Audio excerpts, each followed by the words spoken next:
Chapter 1. Brother and Sister. Dorlcote Mill was on the river Floss.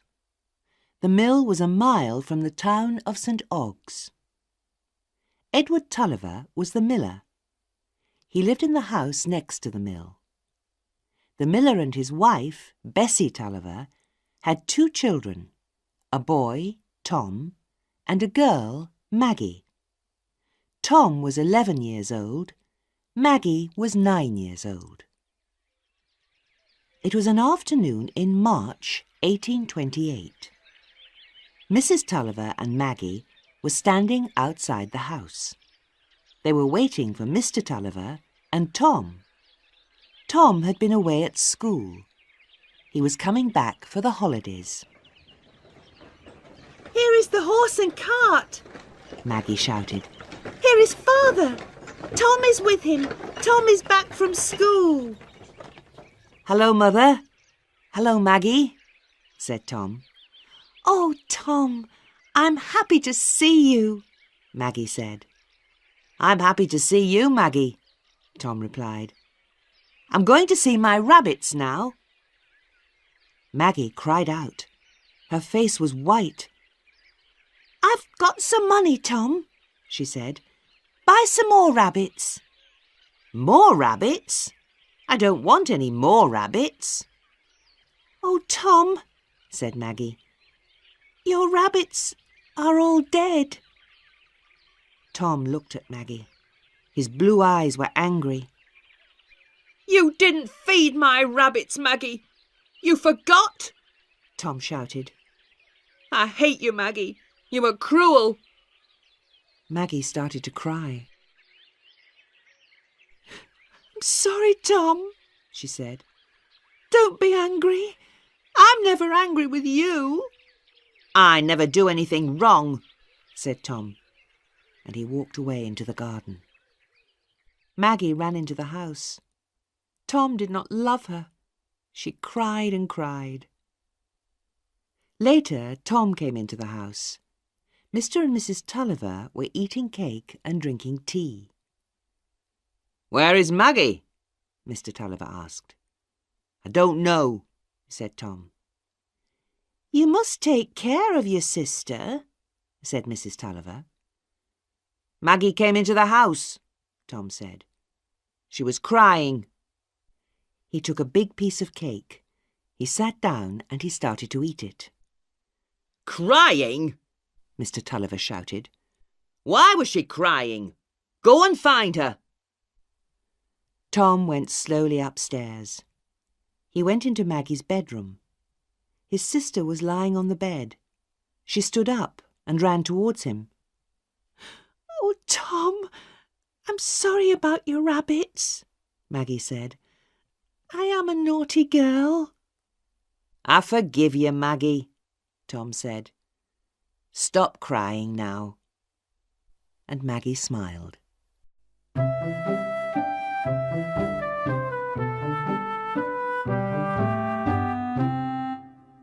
Chapter 2. Maggie cuts her hair. 10 days later, Mrs. Tulliver's married sisters came to dinner at Dorlcote Mill. Their husbands, Mr. Glegg and Mr. Dean, came with them, and Mr. and Mrs. Dean brought their daughter, Lucy. Maggie kissed her little cousin. Lucy Dean was 7 years old. She had pretty fair hair. Maggie's hair was dark and untidy. Everybody sat down at the table. "Maggie's hair is always untidy," Mrs. Tulliver said. "What can I do?" "Cut her hair shorter," replied Mrs. Glegg. "Go and brush your hair, Maggie," said Mrs. Tulliver. "Go quickly. We are going to eat dinner now." Then Maggie had an idea. She spoke to her brother.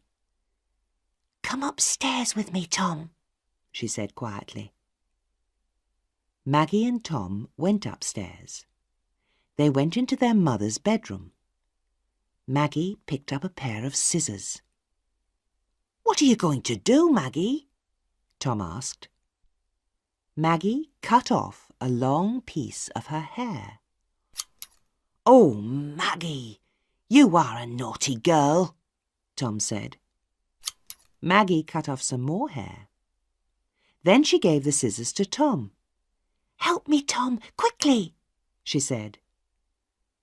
Tom cut once, twice, 3 times. Soon pieces of Maggie's hair covered the floor. Tom looked at his sister and he laughed. "Don't laugh at me, Tom," said Maggie. "Everybody will laugh at you," Tom said. "I'm going downstairs now." Maggie looked in a mirror. She saw her short hair. She started to cry. 10 minutes later, Maggie went downstairs. She walked quietly into the dining room. She sat down. Mrs. Tulliver saw her daughter. She screamed and dropped a plate. Everybody looked at Maggie. "Who is this?" said Mr. Dean. He laughed. "Maggie is a naughty girl," said Mrs. Clegg. Maggie started to cry again. She stood up and she ran to her father. "Don't cry, Maggie," Mr. Tulliver said. "I love you. I will take care of you." After dinner, Tom, Maggie and Lucy went into the garden. Mr. and Mrs. Tulliver talked to the Deans and the Gleggs. "Mr. Tulliver," said Mrs. Tulliver, "tell everybody your plan." "I want Tom to have a good education," Mr. Tulliver said. "He will go to a new teacher in August. He will go to Mr. Stelling. He will learn everything, history, Latin, mathematics." "Tom doesn't need Latin," Mrs. Glegg said. "He is going to be a miller." "He is not going to be a miller," Mr. Tulliver replied. "He's not as clever as Maggie, but I want Tom to have a good education." "Tom must learn useful things, not Latin," Mrs. Glegg said. "That is my advice." Mr. Tulliver did not like Mrs. Glegg. "You always give advice," he said, "but you don't give people money." "No, I don't give people my money," Mrs. Glegg replied. "But I have lent my money. I have lent money to somebody in this room." Mr. Tulliver was very angry. "Yes," he shouted, "you have lent me £500, and I pay you interest. I pay you £25 every year." "Don't shout at me," said Mrs. Glegg. Then she stood up. "Mr. Glegg, take me home," she said. "Yes, go home, Mrs. Glegg," Mr. Tulliver shouted. "I will pay you the money next week." Mrs. Glegg left the room, and her husband followed her. But Mr. Tulliver did not have £500. He could not pay Mrs. Glegg. The next week, he went to a friend. He borrowed the money. He borrowed £500. Then he paid Mrs. Glegg.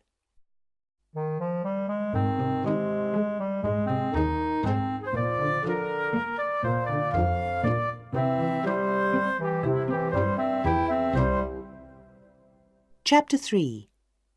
Mr. Stelling's School.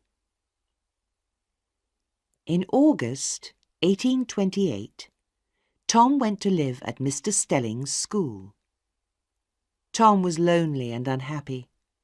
The work was very difficult. The school was at King's Lorton. It was many miles from St. Ogg's. Tom did not go back to Dorlcote Mill until December. Tom went back to the mill for the Christmas holiday.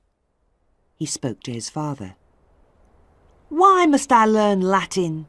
Tom asked. I hate Latin. My Uncle Dean is a rich businessman. He did not learn Latin. You must learn Latin, Tom, Mr. Tulliver said. Then you can learn about the law. Our neighbour wants to take water from the river Floss.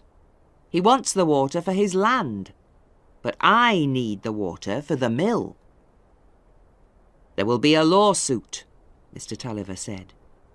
Our neighbour is wrong. We will fight our neighbour in the law court. You must learn about the law, Tom. Then you can help me in the law court.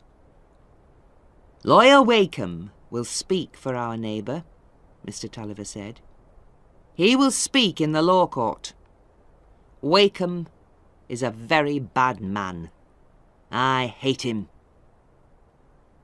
Mr. Wakeham's son, Philip, will go to Mr. Stelling's school, said Tom. He is going to study with Mr. Stelling too. He will be at the school after Christmas. Philip Wakeham is a thin, weak boy, Mr. Tulliver said.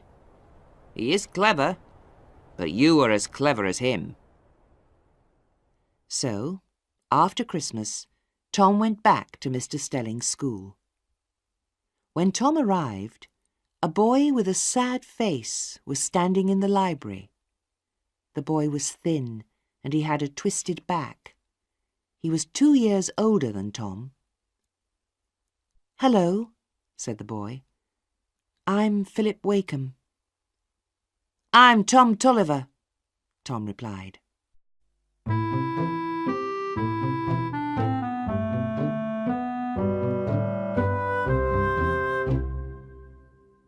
Chapter 4. Philip Wakeham. In 1830, Tom Tulliver was 13 years old. He had been living at Mr. Stelling's school for 2 years. Every day he had to study for many hours. Tom was not clever. The work was difficult for him. Philip Wakeham was very clever. The work was not difficult for him. Maggie often wrote letters to Tom. Maggie was 11 years old. She was clever. In her letters, she told Tom all the news. She told him about Dorset Mill and about the town of St. Ogg's. And Tom often wrote letters to Maggie. One day he wrote, Dear Maggie, I want to see you. Come and visit me. Mr. Stelling is a kind man. You can stay for a few days. Please come soon. Your loving brother, Tom. Maggie wrote to Tom. She was going to visit him soon. Tom was very happy. 2 days before Maggie's visit, Tom found an old sword in Mr. Stelling's house. The sword was heavy and sharp. Tom was very pleased. I will show this sword to Maggie. It will frighten her, he thought. It was afternoon. Maggie was staying at Mr. Stelling's school. The boys were in the library. They were reading their books. Maggie sat by the fire. She looked at Philip Wakeham. He is a kind boy, she thought, but he is sad. And Philip looked at Maggie. She has beautiful dark eyes, he thought. She is a kind and gentle girl. At last, Tom closed his book. Come upstairs with me, Maggie, he said. I've got a secret. Tom and Maggie went upstairs to an empty room. Turn round and shut your eyes, Tom said. Maggie shut her eyes for a few moments. Then she opened them. Tom was holding a sword. Look, Maggie, he said. I'm a soldier. 1, 2, 3. Oh, Tom, Maggie said. I'm frightened. Be careful. Suddenly, Tom moved the sword quickly, but he was not careful. He cut his foot with the sword. Oh! He shouted. Then he fell onto the floor. Tom's dead! Maggie shouted. Tom's dead! Tom was not dead, but his foot was badly hurt. Tom had to stay in bed.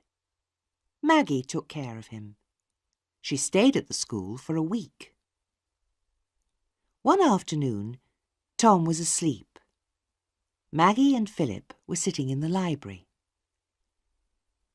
Maggie, I do not have a sister, Philip said quietly. Will you be my sister? I love you, Maggie. I love my brother, Maggie replied. But I love you too, Philip. I am going away to school soon. I will not see you again. I will never forget you, Maggie, Philip said. I will never forget your beautiful dark eyes. Thank you, said Maggie, and she kissed Philip quickly.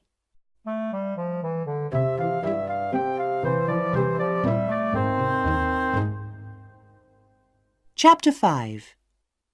Mr. Tulliver Loses Everything.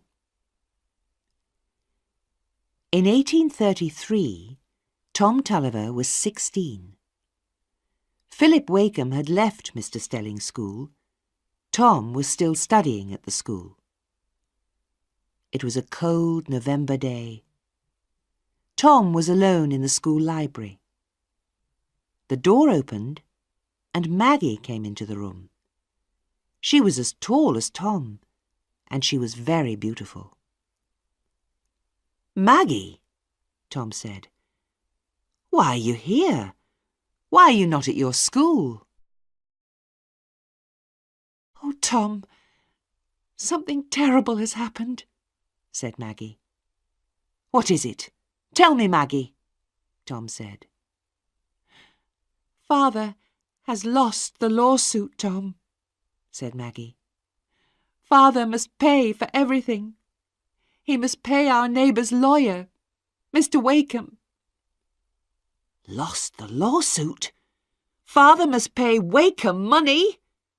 Tom shouted. Maggie started to cry. There is more bad news, Tom, she said. Father has no money. He cannot pay Wakem. He will lose the mill, his land, everything. Mother cries all the time, and Father... Is Father ill? Tom asked. Father is very ill, Maggie replied. He cannot walk. He has forgotten everything. Tom, you must come back to the mill. I hate Wakem, and I hate his son, Tom said angrily. Never speak to Philip Wakem again, Maggie. Tom and Maggie went back to Dorset Mill.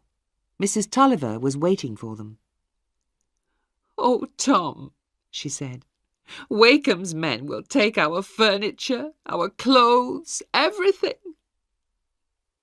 The next day, Mr. and Mrs. Glegg came to the mill. Mrs. Dean was with them. How is Mr. Tulliver? Mr. Glegg asked. He has forgotten everything, Mrs. Tulliver replied. And he has lost everything. We have no money. We have nothing. This is terrible news, said Mrs. Dean. There is no money to pay for education, said Mrs. Glegg. Tom must get a job, and Maggie must stay here. She must help her mother. Tom spoke to his aunts. Please lend me some money, he said. I will get a job. I will pay the money back to you. Your aunts cannot lend you any money, said Mr. Glegg. They need their money. They get interest on their money. The next day, Tom went to his Uncle Dean's office. Mr. Dean worked for Guest and Company in St. Ogg's. "Uncle, please give me a job," Tom said. "How old are you, Tom?" Mr. Dean asked. 16, nearly 17, Tom replied. "You had a good education," said Mr. Dean, "but Latin will not help you here." "I can learn other things," said Tom. "I will give you a job in the office," said Mr. Dean, "but you must work hard." "Thank you, Uncle," Tom said. He shook hands with his uncle and he left the office. Outside the office, he saw a notice on the wall. The notice said, "To be sold, Dorlcote Mill with house, land and furniture." Mr. Tulliver was very ill. He stayed in his bed for 2 months. On a cold day in January, he came into the dining room. "Where is the furniture?" Mr. Tulliver asked. "Wakem's men took it," Maggie said. "They sold it. But here is your chair. Sit down, Father." "Then I have lost everything," Mr. Tulliver said. "Yes, Father," Tom replied. "And we must pay Wakem £300 more. But I have a job. I will save my money. I will pay Wakem." "We will look after you, Father," Maggie said.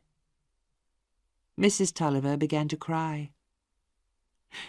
"Lawyer Wakem has bought the mill and the house," she said. "So we must leave the mill, Bessie," Mr. Tulliver replied sadly. "No," said Mrs. Tulliver. "You will work for Wakem. You will be the miller. We will stay here."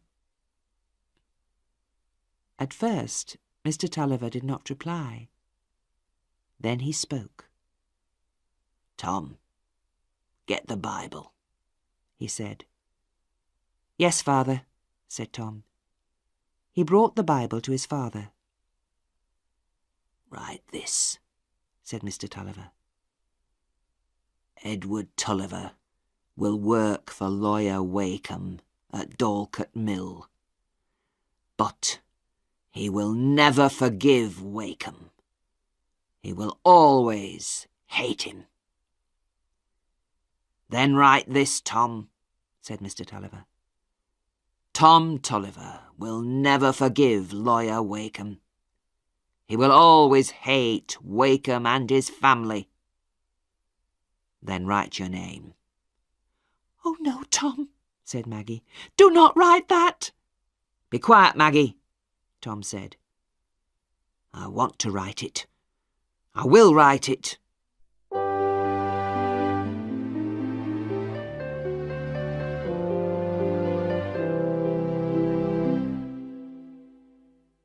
Chapter 6. The Red Deeps. For a few years, the Tullivers' lives were difficult. Mr. Tulliver hated Lawyer Wakem, but he had to work for the lawyer. Tom worked for Guest and Company in St. Ogg's. Tom saved all his money. Maggie stayed in the house. She helped her mother. One day, in June 1837, Maggie's life changed. That afternoon, she was very tired. "I will walk to the Red Deeps," she thought. "I will be alone there." The Red Deeps was a beautiful, quiet place. There were many tall trees there. The grass was soft, and the earth on the ground was red. Maggie liked the Red Deeps. Maggie walked slowly under the trees. But she was not alone. Philip Wakem was in the Red Deeps too. Maggie had not seen Philip for 5 years. "Philip, why are you here?" Maggie asked. "I saw you leaving Dorset Mill," Philip replied. "I followed you. I have never forgotten you, Maggie. You are beautiful." "Am I beautiful, Philip?" Maggie said. "I am not beautiful. I am very unhappy." "I am unhappy too, Maggie," Philip said. "I am a man now, but I will never be tall and strong. My back will always be twisted." "Oh, Philip, that is not important," Maggie said. "Will we meet again?" Philip asked. "Will you be my friend?" "No, Philip," Maggie said. "We must not meet again. We must not be friends. I must go now. Goodbye." And Maggie walked away quickly. "I will come here again," Philip thought. "I want to meet Maggie. I want to be her friend." Philip walked to the Red Deeps every day. Then one afternoon he saw Maggie again. They talked for a long time. After that they often met in the Red Deeps, but Maggie told nobody. Their meetings were secret.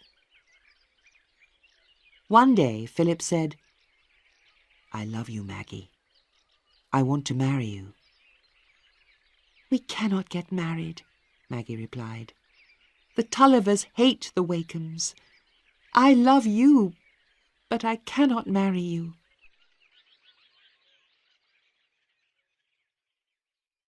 A year passed. One day Tom saw Philip Wakem walking from the Red Deeps. Tom went back to the house. Maggie was reading a book. Tom looked at Maggie's shoes. There was red earth on them. "Maggie, have you been to the Red Deeps?" Tom asked. Maggie looked at her shoes. She saw the red earth. It was earth from the ground at the Red Deeps. "Yes, I have been there," she said. "I went for a walk." "Did you meet Philip Wakem there?" Tom asked. "Yes, Tom," Maggie replied. "I often meet him there. We talk about books and music. He lends me books." Tom was angry. "Father hates Lawyer Wakem, and I hate him too," Tom said. "You must not talk to his son." "Philip loves me," Maggie replied, "and I love him." "You are a bad daughter and a bad sister," Tom said.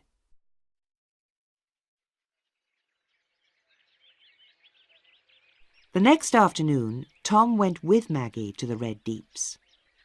Philip Wakem was there. He was waiting for Maggie. Philip looked at Tom.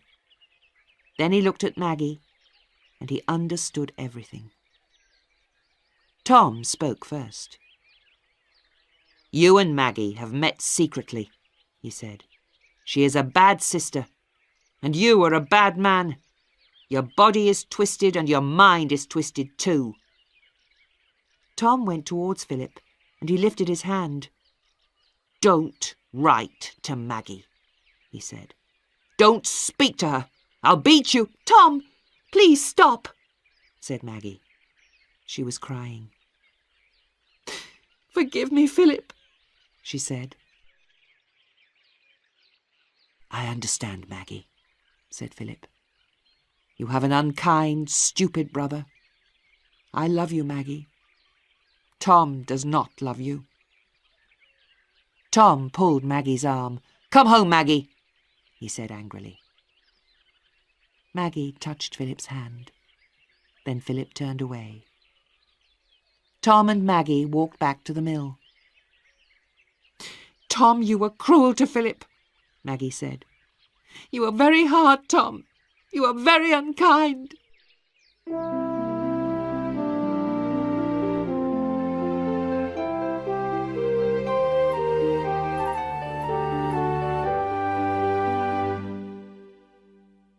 Chapter 7.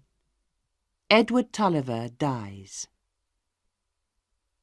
3 weeks passed. Tom did not speak to Maggie. One afternoon he came back to the house at 2 o'clock. He spoke to his father. "I have good news, Father," Tom said. "Uncle Dean lent me some money. I have traded with the money. I have bought goods and sold them well. I have £320. We can pay Lawyer Wakeham."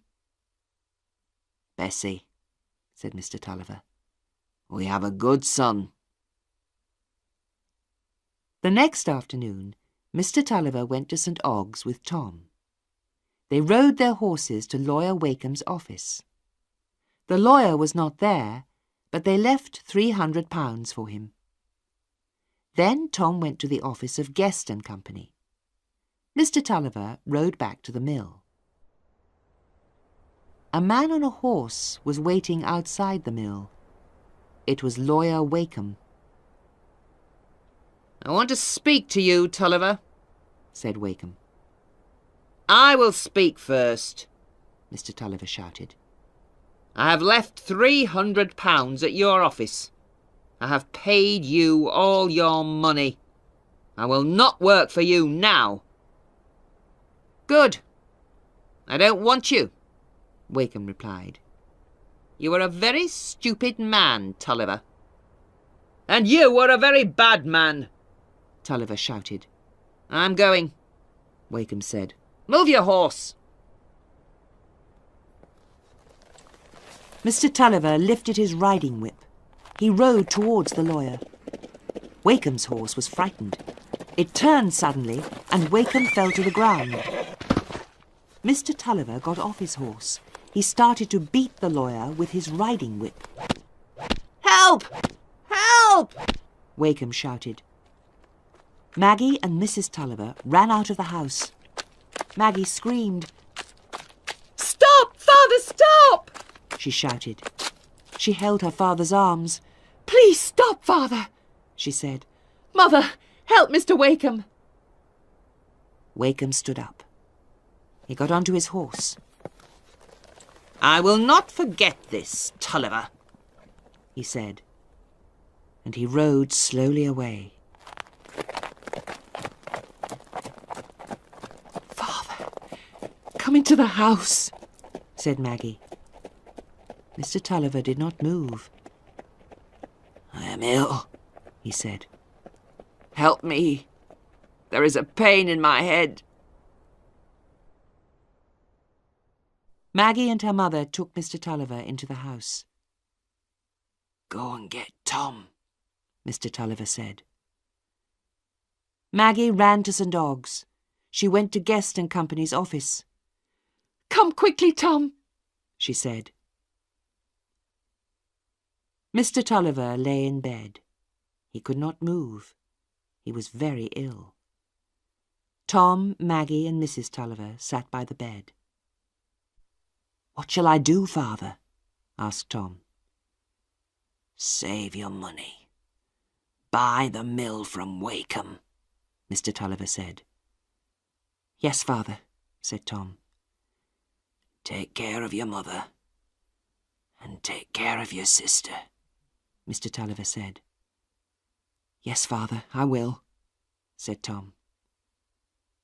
"Kiss me, Maggie," said Mr. Tulliver. "Kiss me, Bessie.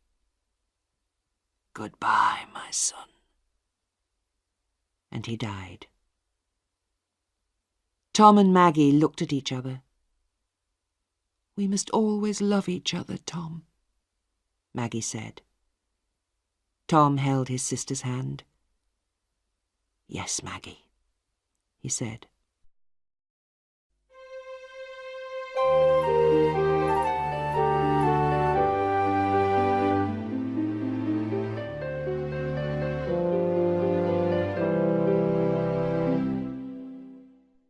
Chapter 8. Stephen Guest. The Tulliver family left Dorset Mill. Tom lived alone in St. Ogg's. He worked hard. Mrs. Tulliver went to St. Ogg's too. Mrs. Dean had died. Mrs. Tulliver lived with Lucy and Mr. Dean. Maggie went away. She became a teacher in a school. 2 years passed. It was an afternoon in April 1840. Maggie was back in St. Ogg's for a holiday. She was talking to Lucy Dean. "I hate teaching," said Maggie. "You must stay here, Maggie," Lucy said. "Aunt Tulliver will look after us all. Don't go back to the school." "Thank you," Maggie said. "I will be happy here." Maggie looked out of the open window. The Dean's house was next to the river Floss. "The river is very beautiful," Maggie said. "And you are beautiful too. Are you happy, Lucy? Do you have many friends? Are you in love?" Lucy looked down at her hands. "Yes," she said. "I am in love with Stephen Guest." Maggie smiled. "Tell me about him, Lucy," she said. "Stephen is clever and handsome," said Lucy. "He loves me and I love him. He likes music. His friend, Philip Wakeham, likes music too. We will sing together." "Oh, Lucy, I must not meet Philip Wakeham," Maggie said. "Tom hates him. Philip and I were in love, but my father hated Mr. Wakeham, and Tom hates Philip." "That is a sad story," Lucy said. "I will make you happy. Philip is in Italy now, but he will come back soon. I will speak to Tom. Tom and Philip must be friends." "You will marry Philip," said Lucy, "and I will marry Stephen. We shall all be happy." A few moments later, a tall young man came into the room. The young man walked up to Maggie and Lucy. Lucy spoke to him. "Stephen, this is my cousin, Miss Tulliver," she said. Stephen bowed. He looked at Maggie. She was very beautiful. Then Lucy spoke to Maggie. "Maggie, this is Mr. Stephen Guest," she said. Lucy looked at Stephen Guest and her cousin. "Please be friends," she said. The next day, Maggie went to St. Ogg's. She saw her brother Tom. He lived alone in St. Ogg's. "Hello, Maggie," said Tom. "Are you well?" "Yes, I am well, Tom," Maggie replied. "I am not going back to the school. I am going to live with Mother at the Dean's house." "Tom," Maggie said, "I must tell you something. Philip Wakeham is coming back to St. Ogg's. Philip is Lucy's friend. He will come to her house. I shall meet him there." "I hate Philip Wakeham," said Tom. "Oh, Tom," Maggie said, "Lucy is my friend, and she is Philip's friend. I want to speak to Philip." "Yes, Maggie," Tom replied, "I understand, and I want to be a good brother. Speak to Philip, Maggie, but you must not meet him alone." "And I want to be a good sister," said Maggie. "Thank you, Tom."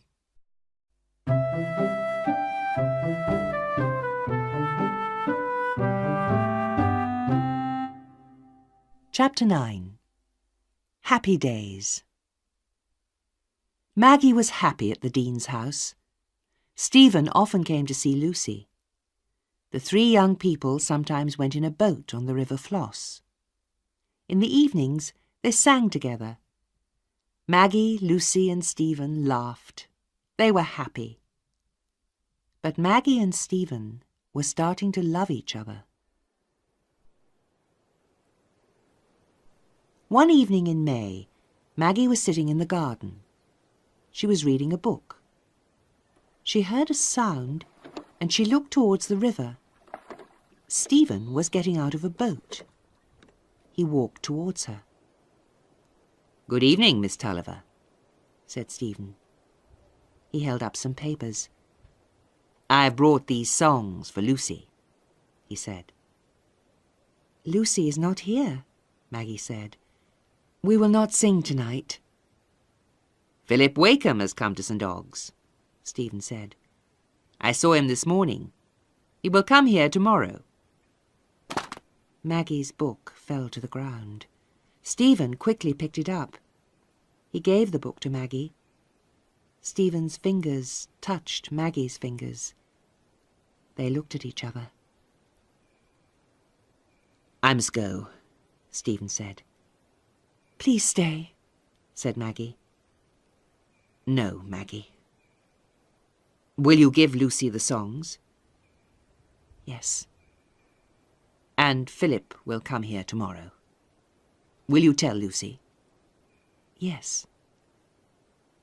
Stephen walked away. He got into his boat.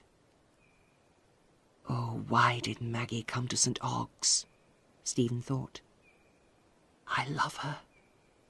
I must not meet her alone. The next morning, Philip Wakem came to the Dean's house. Maggie was alone. She said, "I have spoken to Tom. We shall be friends, Philip." And she smiled at him. A few minutes later, Lucy and Stephen came into the room. "Sing your new song, Stephen," Lucy said. "Will you play the piano, Philip?"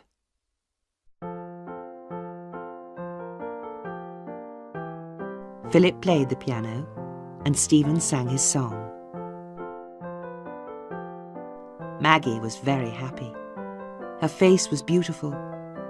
She looked at Stephen, and he looked at her. Philip looked at Maggie too. He understood everything.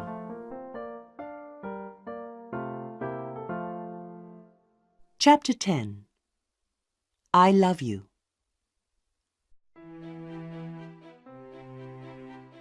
Stephen Guest and his family lived at Park House near St. Ogg's. At the end of May, there was a dance at Park House. There were bright lights in the rooms. There was music. People were dancing. Stephen Guest was dancing with Lucy. She was very happy. Maggie was happy too. She loved music and dancing. At first, Stephen did not speak to Maggie, but he looked at her many times. He wanted to dance with her. He wanted to hold her hand, but he danced with Lucy. Then Stephen saw Maggie again. She was sitting alone. He went towards her. Maggie looked at him and she smiled. "It is very warm here," Stephen said. "Shall we go into the garden?" Maggie stood up. Stephen held her arm. They walked together into the garden.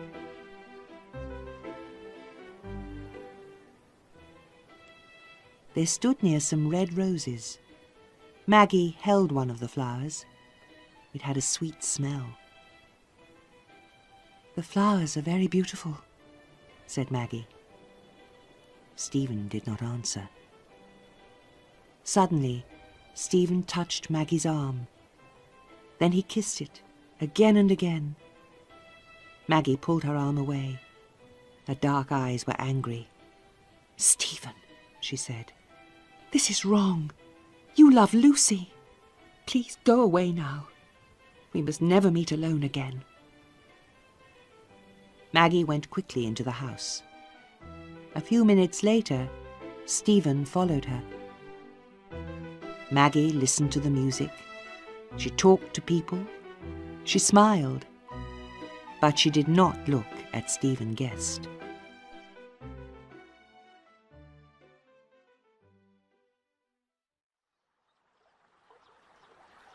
A few days later, Maggie was walking by the river.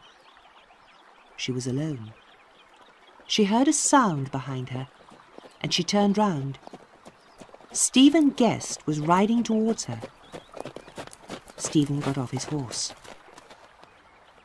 "Please walk with me, Maggie," Stephen said. "I must talk to you." "Why are you here?" Maggie said.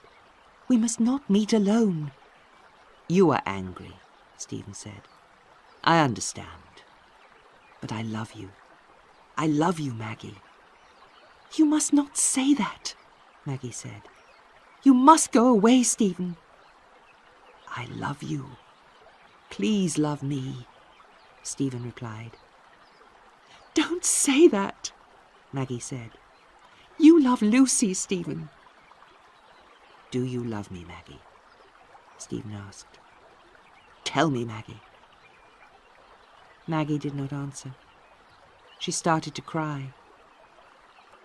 "We love each other," Stephen said. "Lucy will understand." "I love you, Stephen," Maggie said. "But I love Lucy too. She is my friend. I cannot be cruel to Lucy. Please, Stephen, leave me. Please, go away." Stephen looked at Maggie. There were tears in her beautiful dark eyes. "I will go," Stephen said. "Kiss me, and I will go." Maggie kissed him. "Please go now," she said. Stephen got onto his horse, and he rode away.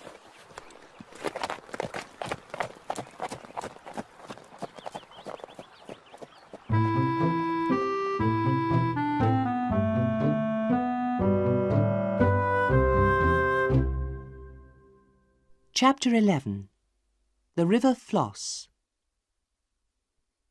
One day in early June, Maggie and Lucy were talking. "Maggie, I have some good news," Lucy said. "My father and Mr. Guest are going to buy Dorset Mill. Tom will be the miller. Aunt Tulliver will live at the mill with Tom." "And Philip has told his father about you, Maggie," Lucy said. "Mr. Wakeham wants to meet you. You and Philip will get married." "I am happy about the mill," Maggie said, "but I will not marry Philip. I am going to leave St. Ogg's at the end of June." "Leave St. Ogg's?" said Lucy. "Why, Maggie?" "I must work. I must get a job," Maggie replied. So Tom and Mrs. Tulliver went to live at Dorset Mill again. Stephen came to the Dean's house every day. Philip was often there too. In the evenings the four young people often sang together. Stephen sang love songs. He did not sing them for Lucy. He sang them for Maggie. But Lucy did not understand. One evening in late June, Lucy said, "Let's go in the boat tomorrow. We will go down the river. We will go to Luckreth." "4 people in the boat is too many," Stephen said. "Philip, you go tomorrow with Lucy and Maggie. I will go with them the next day." "Then Maggie and I will meet you tomorrow, Philip," Lucy said. "Come at 10:30. But the next morning, Lucy had to go with her father to another town. At 10:30, Stephen Guest came into the house. Maggie was alone. "Where is Philip?" Maggie asked. "He is ill. He cannot come," Stephen replied. "Where is Lucy?" "Lucy is not here," Maggie said. "She is with her father. We cannot go without her." "Please come, Maggie," Stephen said. "You are going away soon. I will not see you again. Let's go on the river for an hour." "I will come with you for an hour, Stephen," Maggie replied. "After that, we must not be alone again." They walked down to the river and got into the boat. The sun was shining.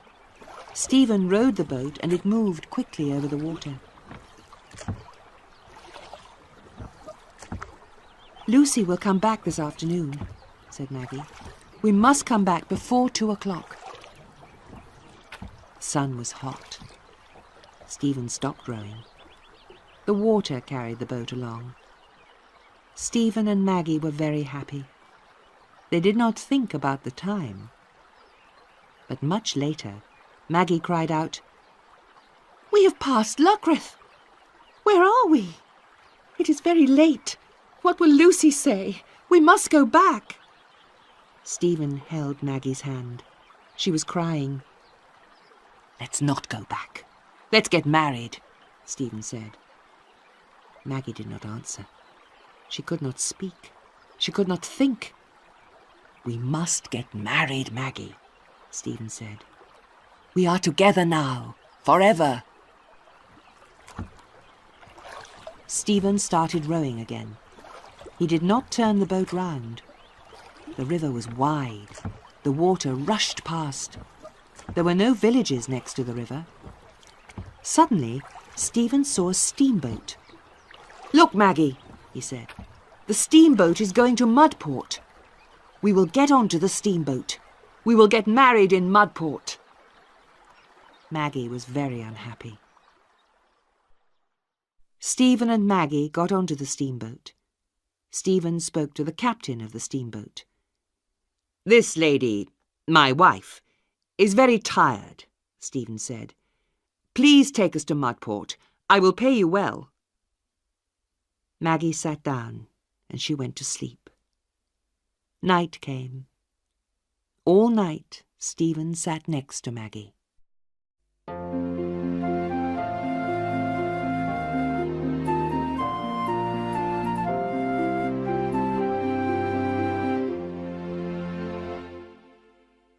Chapter 12.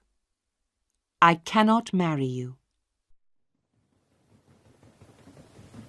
Maggie woke very early in the morning. She remembered everything. She was on a steamboat. She was with Stephen. She started to cry. "Don't cry, Maggie," Stephen said. "We will be in Mudport this afternoon. We will get married." But Maggie did not speak. She was too unhappy. They got off the steamboat at Mudport. Stephen took Maggie to an inn. "I will not marry you, Stephen," Maggie said. "You must leave me now." "I cannot live without you, Maggie," Stephen said. "I cannot go now."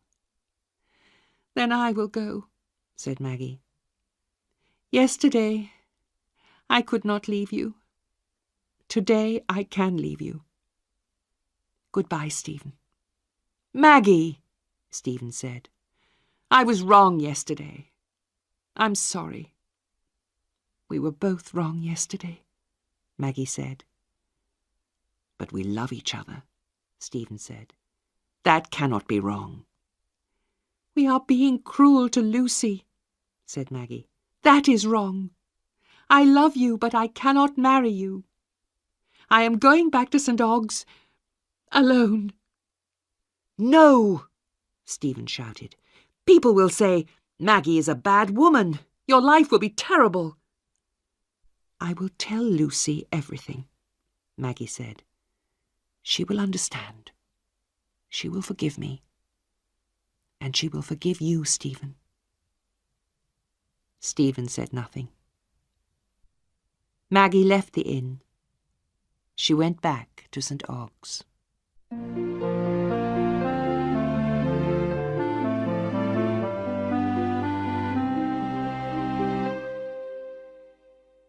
Chapter 13. 3 Letters. Tom Tulliver and his mother were at Dorlcote Mill. Tom was standing outside the house. He looked down at the river. The water was rushing past. Then Tom turned towards the house. He was angry. Maggie was standing by the door. She was very unhappy. "Tom, I have come back," Maggie said. You are a bad woman, Tom said. I don't want you here. Mrs. Tulliver came to the door of the house. She listened. I was wrong, Tom, Maggie said. I am sorry. I don't believe you, Tom replied. Lucy was your friend. Now she is ill and unhappy. I will give you some money, but you cannot live here. Maggie started to cry. Mrs. Tulliver came out of the house. She went to Maggie and she kissed her. I'll go with you, my child, Mrs. Tulliver said.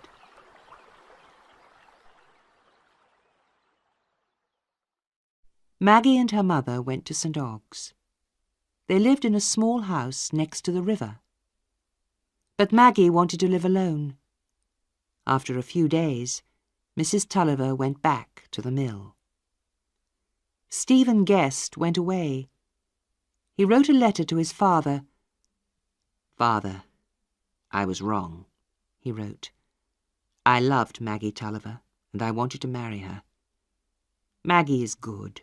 She is not a bad woman. Please show this letter to Lucy. Ask her to forgive me. Stephen. At the beginning of July, Maggie got a letter from Philip. Maggie, the letter said, you are good. You are strong. I met you 10 years ago. I loved you and you loved me. I love you now, Maggie. I shall always be your friend. Yours ever, Philip Wakeham. 3 weeks later, Maggie was sitting in the house next to the river. She was sitting by a window. She was looking at the river Floss. Suddenly, someone spoke her name. She turned round. Lucy, said Maggie. Lucy went to her cousin and kissed her. I am happy to see you, Lucy, Maggie said. I am sorry about Stephen. I understand, Lucy said. You loved him, and you sent him away. That was good. You were strong. Forgive him, Lucy, Maggie said. He will come back. I have been ill, Lucy said. I'm going away, but I will come back soon, and I will visit you again. Maggie kissed her cousin. Goodbye, Maggie, Lucy said quietly.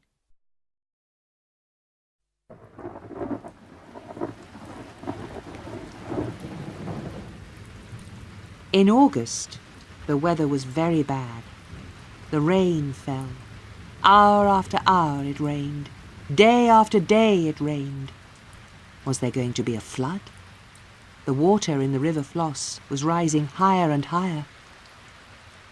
One day, Maggie got a letter from Stephen. My dearest Maggie, the letter said, why did you leave me? Maggie, you took away your love. You took away my life.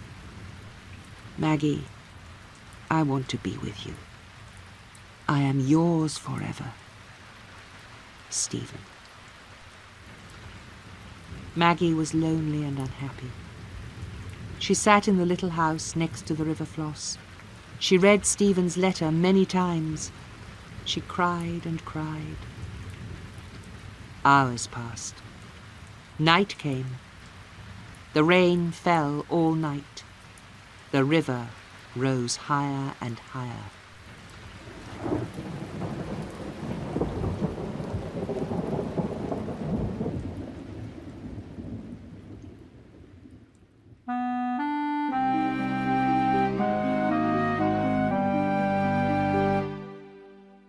Chapter 14. The Flood. Suddenly, Maggie was very cold. She looked down.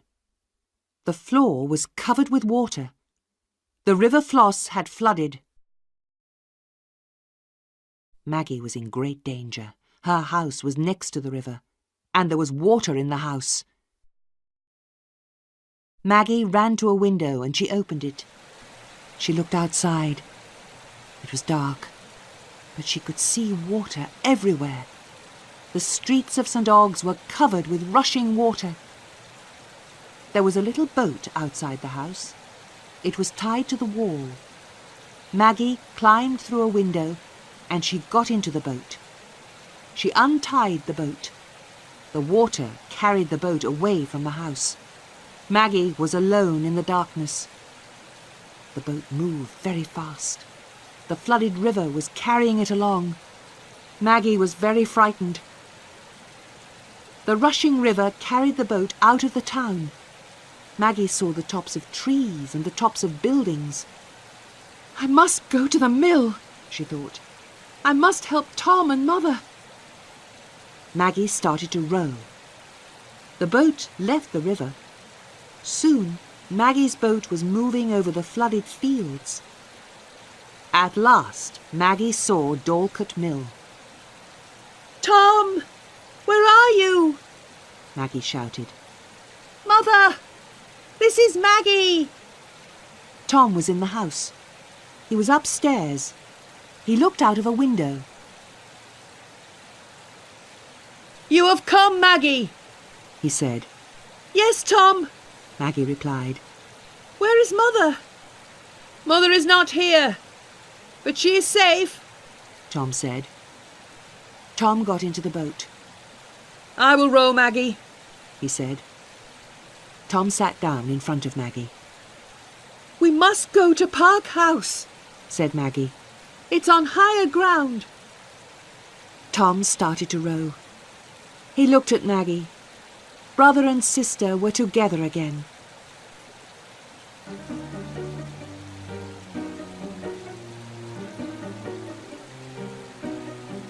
The sun was rising. Tom rowed on. Soon they were on the river Floss again. Maggie looked behind Tom. There were great trees in the rushing water. The trees were coming towards them. Maggie screamed. Tom, look behind you, she shouted. Tom turned round. He saw the danger, but he could do nothing. He held his sister in his arms. We are going to die, Maggie, he said. A great tree hit the boat. The boat went under the water.